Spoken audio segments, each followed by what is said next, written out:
Assalamualaikum warahmatullahi wabarakatuh. Bismillahirrahmanirrahim. Allah di dalam Al-Quran disebut nama Wahhab, Maha Memberi, 3 kali.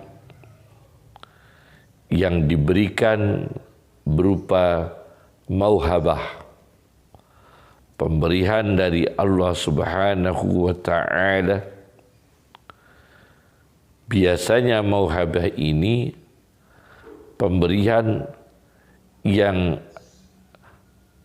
di luar kemampuan manusia, seperti ilmu laduni juga termasuk mauhabah. Rezeki yang tidak diduga-duga juga termasuk mauhabah. Penderitaan kemudian berubah menjadi kebahagiaan. Yang sakit kemudian menjadi sehat. Yang kekurangan menjadi kecukupan. Ini biasanya kalau terjadi dengan di luar kemampuan manusia, biasanya lazimnya disebut mauhabah.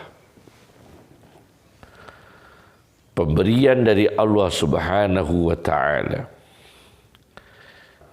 Di dalam Al-Quran, ketika kita minta mauhabah, pemberian dari Allah Subhanahu wa ta'ala Al-Wahhab yang Maha Memberi,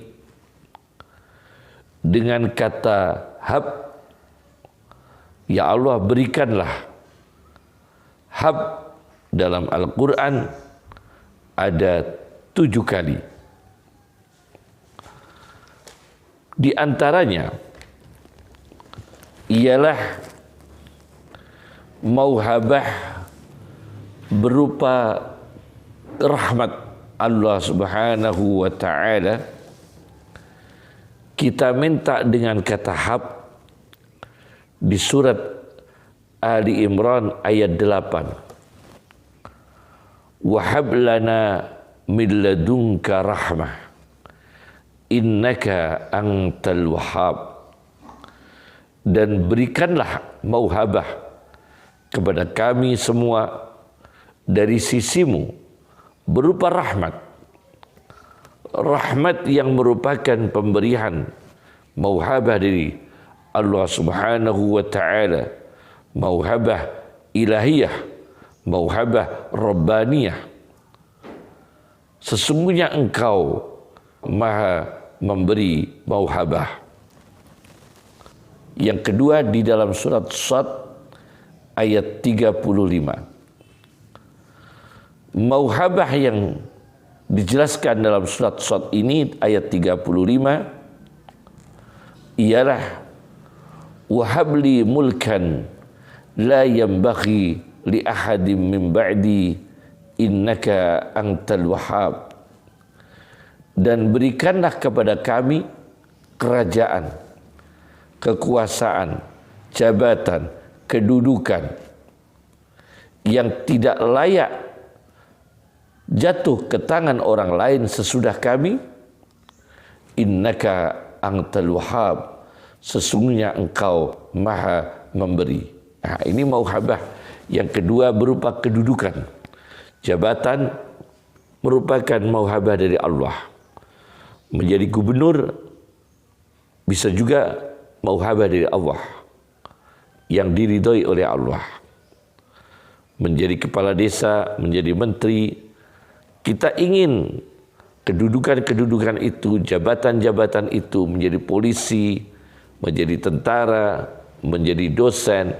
Kedudukan-kedudukan itu bagaimana itu mauhabah dari Allah, pemberian yang diberi oleh energi dari Allah Subhanahu wa ta'ala. Maka kita bacakan surat Shad ayat 35.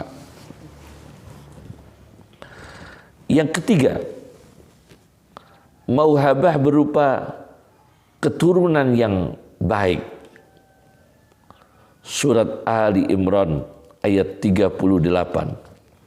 Rabbi habli min ladunka zurriyatan thayyibah. Wahai Tuhan kami, berikanlah kepada kami dari sisimu keturunan yang baik. Punya anak yang asalnya nakal menjadi saleh, yang asalnya bodoh menjadi pintar, yang asalnya pembantah pembangkang menjadi taat,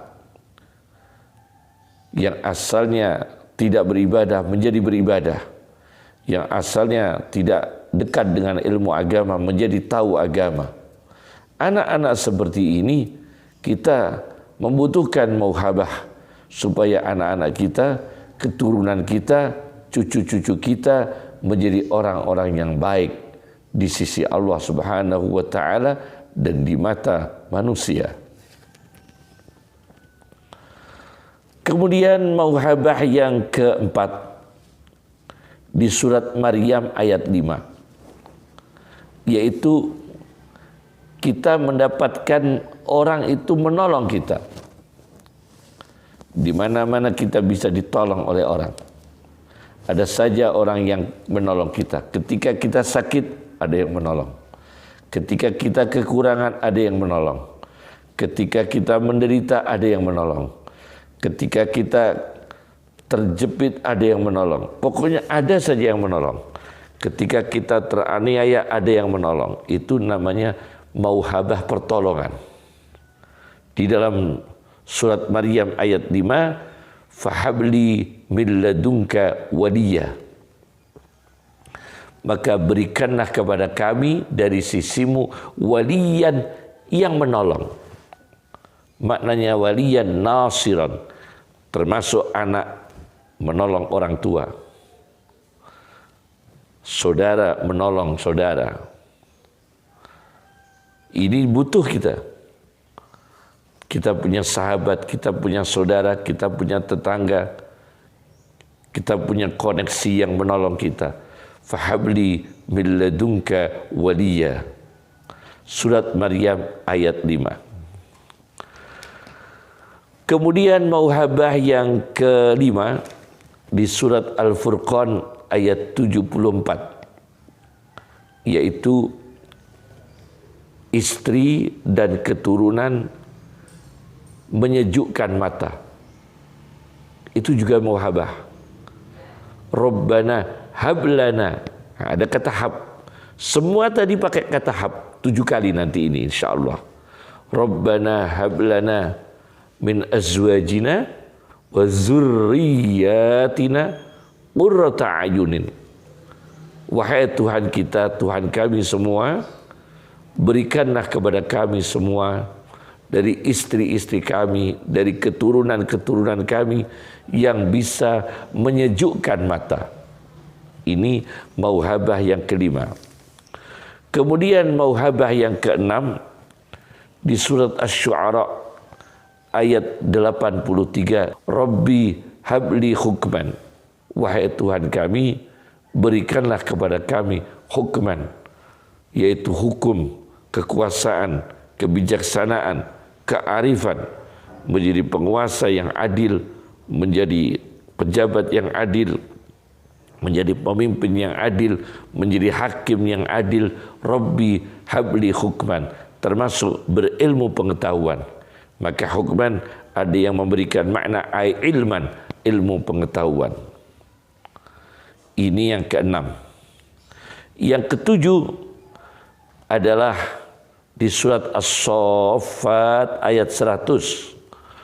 Rabbi habli minas salihin. Ya Allah Tuhan kami, berikanlah kepada kami mauhabah berupa dikelilingi orang-orang salih. Anak-anak kita salih, orang tua kita salih, saudara kita salih, tetangga kita salih, bisnis kita bersama orang salih, berdagang kita bersama orang salih, lembaga kita berisi orang-orang salih, institusi kita berupa orang salih, organisasi kita diisi orang salih, departemen kita diisi orang salih, kementerian kita diisi orang salih, termasuk negara diisi orang salih. Rabbi habli minas salihin. Ini mauhabah yang ketujuh. Nah, tetapi mauhabah itu kan pemberian dari Allah Subhanahu wa taala yang ajaib-ajaib diberikan kepada manusia. Ini manusia harus memastikan diri bahwa manusia ini fakir kepada Allah, fakir ilallah, fakir kepada Allah, yaitu butuh kepada Allah. Maka di dalam kitab Hikam dengan syarahnya Khaisul Mawahib Al-Aliyah fi Syarhil Hikam Al-Ata'iyah karya Muhammad ibn Ibrahim ibn Abbad,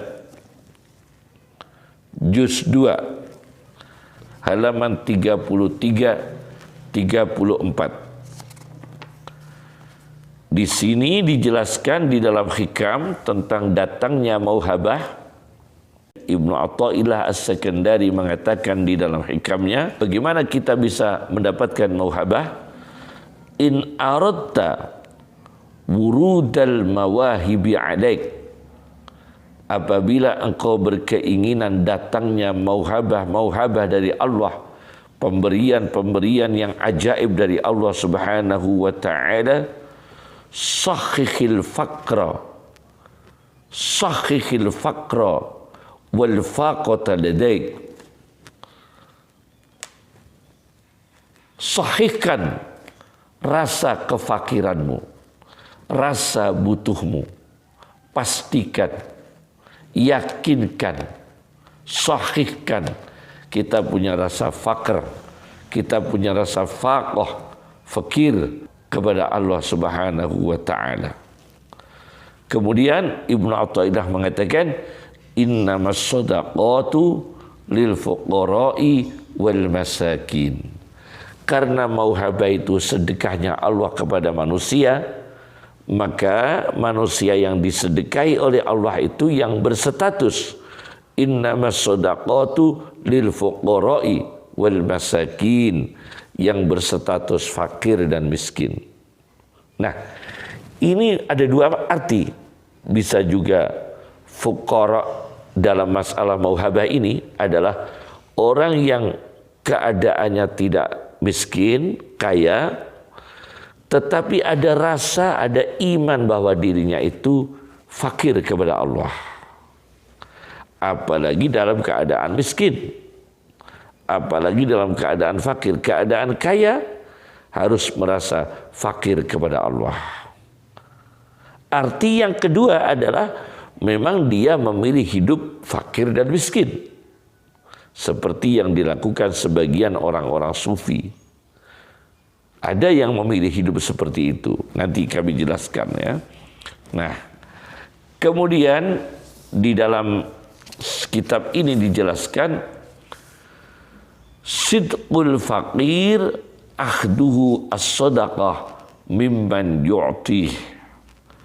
Kebenaran orang itu dikatakan fakir ialah dia mau menerima sedekah dari yang memberi. Kita fakir, Allah memberi mauhabah, maka kita terima. Nah, karena kita fakir. Sidqul faqir ahduhu as-sadaqah mimman yu'tihi. Kemudian di dalam Syarah Hikam Al-Hikamul Ata'iyah Syarhun wa Tahlil, Al-Hikamul Ata'iyah Syarhun wa Tahlil wa Takhlil karya Dr. Said Ramadan Al-Buti, di jilid 3 halaman 410-411. Jilid 3 halaman 410-411, Syarah Hikam karya Dr. Said Ramadan Al-Buti. Dijelaskan di sini Imam Al-Buti mengangkat ayat 15 surat Fatir, ya ayyuhan nasu antumul fuqara'u ilallah. Wahai ingatlah segenap manusia, kamu sekalian manusia seluruhnya membutuhkan Allah Subhanahu wa ta'ala.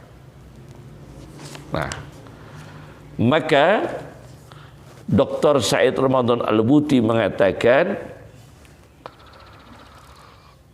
in aradta ayyukrimakallah, apabila kamu menginginkan mendapatkan karamah dari Allah, bil futuhat al-irfaniyah, dengan dibukanya hati, dengan dibukanya jiwa, dengan dibukanya otak, al-irfaniyah berupa kemakrifatan, wal mawahib al-laduniyah, mendapatkan pemberian-pemberian laduni, baik itu laduni ilmu, laduni rizki, laduni kebahagiaan, laduni kedudukan, laduni kasih sayang, wa ayyaj'alaka mahallan li'inayatih, dan kamu menginginkan dijadikan sebagai tempat inayahnya Allah, wa ayyatajalla 'alaika bi altafihi wa rahmatih, dan kamu menginginkan Allah tampak kepadamu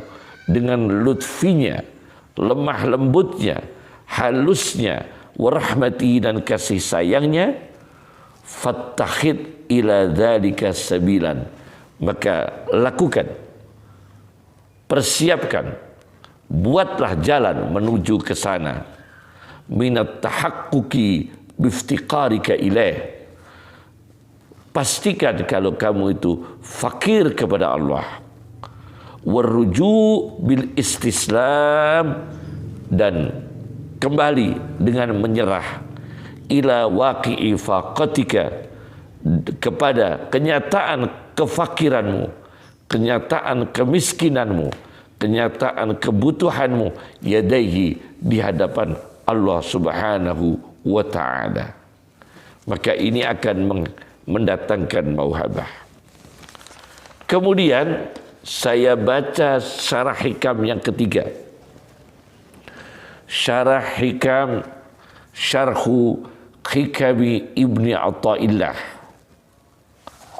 karya Al-Arif Billah Asy-Syaikh Zarruq, tahqiq Profesor Dr. Abdul Halim Mahmud, Syekhul Azhar Mesir. Ini kitabnya. Saya baca di halaman 150 mengenai rasa fakir yang mendatangkan mauhabah. Beliau mengatakan, mengutip apa yang dikatakan oleh Syekhut Tariqah yang besar, Abul Hasan Asy-Syadili, Muassisut Tariqah Asy-Syadiliyah, mengatakan, wa tashikhul ubudiyah mulazamatul faqri, untuk mentashih ubudiyah secara betul, ubudiyah yang sebenarnya, mulazamatul faqri, menetapi, yakni berbaju fakir, kefakiran, wal ajzi, lemah, wadulli, terasa hina, wadda'fi, terasa lemah, lillahi ta'ala, dihadapkan, diserahkan, dilaporkan kepada Allah Subhanahu wa ta'ala. Nah, ketika orang berilmu justru kadang tidak mendatangkan laduni karena dia sombong dengan ilmunya. Kadang tidak mendatangkan laduni ke orang yang sudah berilmu. Ulama kadang tidak mendapatkan ilmu laduni. Ustadz tidak mendapatkan ilmu laduni. Karena ketika dia menjadi ustadz, ketika dia menjadi ulama, dia merasa sudah ulama. Dia merasa sudah berilmu. tidak merasa butuh, tidak merasa lemah. Bahkan egoisnya muncul, memuji dirinya sebagai ulama muncul, berbangga dirinya sebagai ulama muncul. Nah, ini tidak mendatangkan ilmu laduni. Karena apa? Kata Abul Hasan Asy-Syadili, wa addaduha awsafur rububiyah. Kebalikan dari itu semua adalah sifat-sifat ketuhanan. Kalau Allah boleh mengatakan ana malikul muluk, saya rajanya para raja. Ana rabbul alamin, Allah mengatakan aku Tuhan semesta alam. Ana a'lam, saya maha mengetahui. Boleh. Tapi kalau ulama mengatakan begitu, justru akan mempersulit datangnya mauhabah, ilmu laduni dari Allah, sulit akan turun. Karena egoisnya, karena takaburnya, karena kesombongannya, tertutup, akhirnya mahjub, tidak mendapatkan mauhabah dari Allah Subhanahu wa ta'ala. Ini komentar dari Syekh Zarruq dalam syarahnya Syarhu Hikami Ibni Athaillah. Kemudian saya baca syarah hikam yang keempat, Iqadul Himam fi Syarhil Hikam, karya Al-Arif Billah Ahmad ibn Muhammad ibn Ajibah Al-Hasani. Ini keturunan Sayyidina Hasan radhiyallahu anhu, juga punya karya tafsir Al-Bahrul Madid. Saya baca di sini di halaman 349. Di halaman 349 menceritakan 3 kasus orang memilih hidup fakir, bukan hanya merasakan fakir kepada Allah, tapi juga memilih hidup fakir supaya cepat didatangi mauhabah dari Allah berupa ilmu, berupa kasyaf, berupa futuh, dibukanya ilmu, kasyaf, penyingkapan, melihat perkara gaib yang diizinkan oleh Allah Subhanahu wa ta'ala untuk dilihatnya, melihat keajaiban malakut yang diizinkan oleh Allah untuk dilihatnya. Ada 3 kasus. Kasus pertama disebutkan di sini di kitab Iqadul Himam halaman 349. Kasus pertama ialah orang yang miskin, fakir, didatangi oleh seorang yang salih membawa uang. Ada orang salih sedang membawa uang yang cukup banyak, melihat orang fakir yang bajunya sudah lusuh, bajunya sudah usang. Kemudian sejumlah uang itu dilemparkan di pangkuan orang fakir itu dengan mengatakan,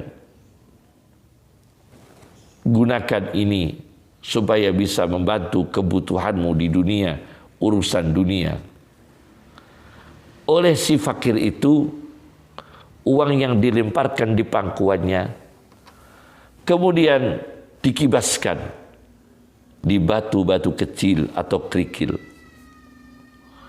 seraya mengatakan, aku beli majlisku ini bersama Allah, aku tidak mau diganti dengan uang ini. Karena aku telah membeli majlis tempat duduk saya ini, aku nikmati, merasakan hadirnya hati menghadap Allah Subhanahu wa ta'ala. Kemudian uang itu sudah terlanjur dilemparkan, dikibaskan di batu-batu kecil kerikil. Lalu orang itu meninggalkan tempat di mana aku ada di situ, dan aku akhirnya menjumputi uang yang tercecer, uangku yang dibuang, yang dilemparkan, yang dikibaskan, uangku yang dikibaskan di batu-batu kecil. Aku punguti satu persatu. Terasa aku ini sangat rendah, dan terasa mulianya orang miskin tadi, orang fakir tadi.